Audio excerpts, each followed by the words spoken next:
and welcome to another Tri-tutors video. In today's video, we're going to be analyzing the poem The Wild Doves at Louis Trichardt by William Plomer. So firstly, we always like to start off by going through a little bit of information about the poet so that we can understand the context of the poem. So William Plomer lived between 1903 and 1973. He was a South African poet, but he lived between South Africa and England during his lifetime. The Wild Doves at Louis Trichardt. So whenever we get a title like this where it's sort of telling us the setting, I always find that these poems tend to be reflective in nature. It's almost like a diary entry. So he's stated what he's seen. He's seen these wild doves at Louis Trichardt. Louis Trichardt is a place in South Africa. And through that, or by observing this scene, he then is inspired to write this poem. So by seeing these wild doves and how they react to nature and how they enjoy nature, this prompts Plomer to write the rest of the poem, where he expands upon his ideas, which he gets after viewing these wild doves. So that title sort of gives us the setting of the poem. And this poem is definitely going to be centered around this idea of nature and about the sort of contrast between man and nature and how nature and man work together, or how they don't really work together at all. And so it's through this observation of the wild doves that the speaker comes to this conclusion that we'll see in the final line of the poem. So let's start with the first stanza. Morning is busy with long files of ants and men, all bearing loads. The sun's gong beats and sweat runs down. A mason hornet shapes his hanging house. In a wide flood of flowers, two crested cranes are bowing to their food. From the north, today is ominous news. There is ominous news. All right, so if we have a look and we see that the first word of the stanza is a time of day. It is morning. And if you go to the first three stanzas, you can circle. The first stanza we have morning, the second stanza midday, the third stanza afternoon. So this poem progresses through different times of the day. And what we know about morning is that morning is typically full of activity, right? You've got lots of things going on. And so in this first stanza, we're actually going to see harmony between nature and man. They're going to sort of be put on the same level because the morning is not too hot, right? Humans can deal with the heat in the morning. It's quite a nice time of day, actually. But the morning is usually full of activity. Humans and animals have lots of energy and they're working hard. So they're very busy, full of activity with long files. The word files shows that this is well-structured activity. It's organized activity of ants and men. So here we see ants and men being put together, the sense of harmony working together. But if you also think about it, by putting men in the same category as ants, it is sort of undermining men and their individuality, because if you think about a group of ants, right, it's very difficult to tell one from the other. And so by grouping men with ants and putting them on the same level by comparing them, it suggests a lack of individuality and an emphasis on how many men are working, right? Because when you see an ant, you never usually see one ant, right? You see a bunch of ants working together, an army of ants. And so it just shows us how these men are sort of lacking in individuality. There's so many of them. They're all bearing loads, so they're all doing hard labor or some sort of manual labor. The sun's gong beats. So here we have the sun's gong. So a gong is a metal disc which is usually struck to make a noise, and often, well, in the past, it was used to signify, okay, it's time to rest or it's time to get back to work for a group of laborers in the fields.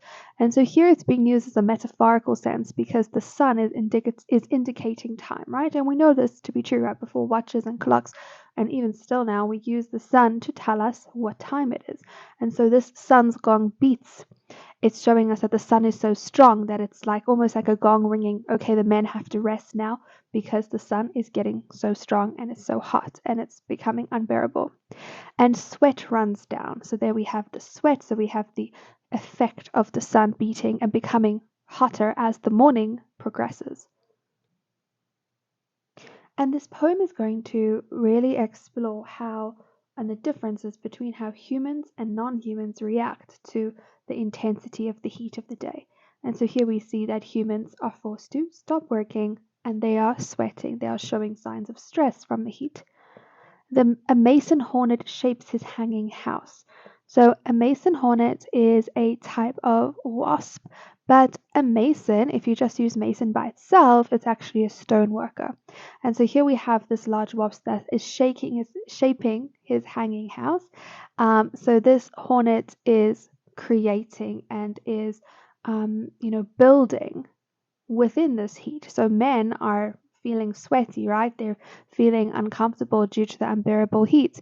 And this is in contrast to the hornet who is now building his house and having, a good time with that. Notice the alliteration of hanging house, obviously hanging house because it is making its house, within the trees. In a wild flood of flowers. So in this line, we notice the alliteration flood of flowers. And if you think about the word flood, it shows a sense of abundance, which the alliteration emphasizes. It shows the abundance and the beauty of nature, that nature is thriving under the sunshine, right? And so it's a celebration of nature in this regard. And continuing on to the next line, we also see how how everything else except for man is just thriving and is dignified even within the heat, under the heat of the day. Well, we haven't really got to the heat of the day yet, but as the heat of the day approaches, and man's presence is almost like an intrusion, or it's like an outlier, because man is the only person or the only being that is actually struggling to cope with the heat and is not, celebrating and being dignified almost. Two crested cranes are bowing to their food. So crested cranes, we have that alliteration of the C sound. A crane is a type of bird, and this alliteration shows the animal's close relationship with nature. And they're bowing to their food. It's a sign of dignity, it's a sign of respect. It's quite unexpected, right? Because usually we think of humans as being dignified and respectful, but here we see animals having more dignity than humans. From the north today is ominous news. So here we have this sort of ominous, foreboding end to into the first stanza, and we don't know what this ominous news is. It doesn't actually specify even later in the poem, but we can maybe think of it in a natural sense that maybe there's wind or there's a storm coming, but also it could perhaps be that final line of the poem which is telling us humans don't belong. In Africa, humans don't belong in nature, that humans and nature cannot exist harmoniously together. So that's a sense of foreboding as we go into the second stanza. And the second stanza is going to be way more showing us that distinction and that contrast between how the animals and nature react to the sun's rays versus humans. So it's going to be way more the distinction. The start of the first stanza with a little bit of harmony, but now there's going to be a complete contrast in the next stanza. Midday, the mad cicada time, sizzling from every open valve of the overheated earth, the stridulators din it in, intensive and continuing praise of the white-hot zenith shrilling on toward a note too high to bear. So midday, the earth is getting hotter now, the day is getting hotter, and we can see, I think by keeping on to reference the time of day, we can just show how the sun and the heat have an incredible power over nature, over humans, over everything really. The sun controls a lot. And so now it's midday and the mad cicada time. So mad, the heat makes the creatures almost mad, in the sense that their activity is sort of personified, or their activity is heightened. A cicada is a tree-dwelling insect which makes a high-pitched sound, a screeching sound, by rubbing its wings together. And so they have this mad reaction to the heat, and and they create this sound, which is also maddening. So we can see the use of the word mad can be understood in two ways there. Sizzling from every open valve of the overheated earth. So in these two lines, I really want you to concentrate on the diction that has been used, like sizzling, open valve, overheated. There's the sense that the earth is an overheated engine that is in danger of exploding, and the enjambment between those two lines, the run-on lines, really emphasizes how there's no way to stop this heat. This heat is overwhelming. The stridulators din it in. So a stridulator is that which makes a shrill, creaking sound, and a din is a noise. So the insects force the noise upon man. And then we have a dash, and that dash shows we're going to show an explanation or an elaboration on what we just said. So it's intensive and continuing praise. The noise is harsh and continuous and compared to sort of praising because these insects are enjoying the heat, they're thriving in the heat. This is a sort of celebration. So it seems very intensive and harsh to human ears, but to them it's a sort of celebration of the midday sun, of the white hot zenith. So white hot, here we have a compound adjective and it's used to show how intense the heat of the day is. Zenith is the highest point because during midday the sun will be at the highest point of the day, shrilling on towards a note too high to bear. So the sound is going on while the heat of the day is going on. So it's all these escalating things. The midday sun is white hot. It's the hottest part of the day. We have the enjambment here to show how the noise continues on. It becomes maddening. It becomes unbearable to the humans to actually deal with. So the connotations of this stanza is that it's an inhospitable environment, that the sun is unyielding, and the noise just exacerbates that. Oven of afternoon, silence of heat, in shadow or in shaded rooms, this face is hidden in folded arms. That face is now a sightless mask. Tree shadow just includes those legs. The people have all lain down and sleep in attitudes of the sick, the shot, the dead. All right, so in this third stanza, you can circle the word afternoon. So now we've got to the afternoon, and even though it's not the peak heat of the day, it's like an oven. You know how in an afternoon, sort of, it becomes really humid and it can become like an oven, really. So here's the metaphor that's been used to describe how overwhelming the heat is. Even in the afternoon, it seems like it will not let up, that it's just continuing to be there. And what do we see here? In this third stanza, we're going to talk about the humans. So we just spoke about the activity of the animals during the heat of the day. And now in the oven of afternoon, we're going to see a complete contrast because the second stanza was all about noise and how the animals and nature is full of activity during the heat of the day. And now we contrast that with humans, and humans deal with, they deal with nature's heat in the complete opposite way. They deal with it with silence. So we see this contrast, we see this separation between nature, who deals with it with noise, and we see humans deal with it with silence, the silence of the heat. And so what do? They go to shadows or to shaded rooms. Man hides from the sun's rays, and they go indoors or they find areas of shade with which to rest in. This face is hidden in folded arms, so man is drained by the heat. They are left to lie in a daze until the coolness of the evening comes. So they sort of cover their face with folded arms. They're trying to shield themselves from the sun. So as opposed to animals in nature who, really try and get out into the sun and they find energy within the sun, humans sort of retract and go, detract from it and try to shield themselves from the heat. So the heat is dangerous to humans as opposed to the lifeline it represents for animals and for nature. That face is now a sightless mask, so he can't even concentrate on thinking. The face has just become this sightless mask. He can't even see. It's not even his face anymore. It's like this mask. Humans just can't seem to function under this intense heat. Tree shadow just includes those legs. So when you look at the tree, you can just see the legs of the person poking out. Notice in these 3 lines we've used 3 demonstrative pronouns. So we have this in the third line of the stanza. Then we have that in the next line, and then those. And these demonstrative pronouns really deprive or remove the man's individuality. It groups all people together, and it shows this sort of universal